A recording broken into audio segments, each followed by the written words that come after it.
Bismillahirrahmanirrahim. Assalamualaikum warahmatullahi wabarakatuh. Salam dari Putra 47.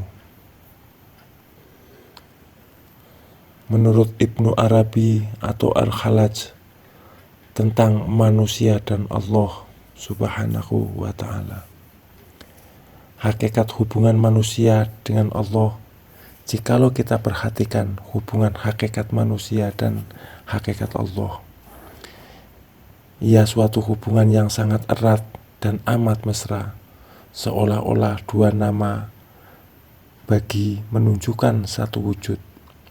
Hubungan yang amat erat itu umpama hubungan yang terjalin antara ruh dan jasad, sangat erat dan tidak dapat dipisahkan. Karena eratnya hubungan itu, kewujudan Allah tidak akan diketahui tanpa wujudnya manusia, dan manusia tidak akan ada jikalau tidak ada wujud Allah. Manusia adalah maujud yang menunjukkan kepada yang wujud. Dengan itu, kewujudan manusia adalah bagi menunjukkan kewujudan Allah, dan Allah menjadikan manusia untuk menunjukkan keadaannya dan kekuasaannya. Persoalannya, mengapa Allah yang menjadi Tuhan dan Nur Muhammad atau Ruh menjadi hamba?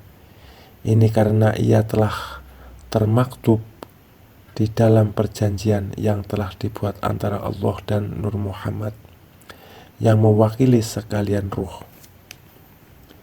Perjanjian itu yang dibuat di alam ruh, ia adalah bersifat kekal dan tidak boleh ditukar-tukar lagi.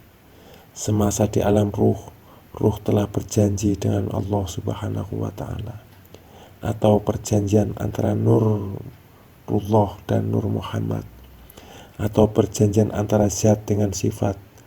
Dalam perjanjian itu, Nur Muhammad telah mengakui zat sebagai Tuhan dan Nur Muhammad sendiri sebagai hamba. Perjanjian itu,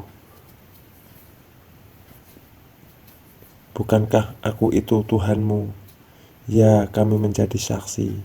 Apabila Nur Muhammad mengakui zat adalah Tuhannya, maka secara semula jadi ruh perlu mengingat, berzikir kepada Allah Subhanahu wa ta'ala. Itulah sebabnya ruh diberi jasad supaya dapat menzohirkan diri rahasia zat, diri yang sebenar-benar diri, yaitu diri batin kepada manusia. Pentingnya perjanjian itu adalah tanpa perjanjian, ruh tidak akan mempunyai jasad dan zat Allah tidak akan wujud dalam ingatan zikir. Oleh karena itu, ruh perlu mengingat zat yang zohir memuji yang gaib atau batin. Jikalau manusia tidak berzikir atau mengingat Allah, maka kewujudan Allah tidak akan nyata.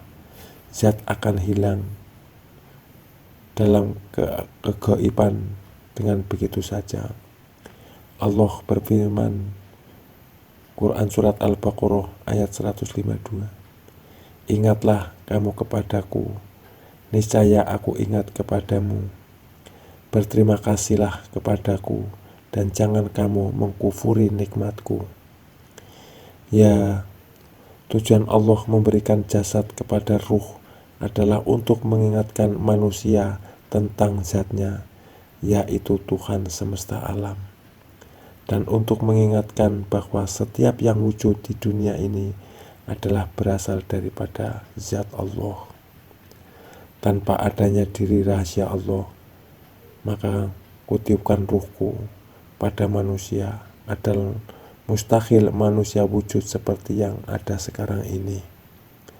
Kesimpulannya, kita beribadah dan zikir mengingat Allah adalah untuk mengingatkan diri kita sendiri atau manusia bahwa ruh kita ini sebenarnya berasal dari zat Allah, dan dengan itu perlu mengingat zat Allah, yaitu diri yang sebenar-benar diri.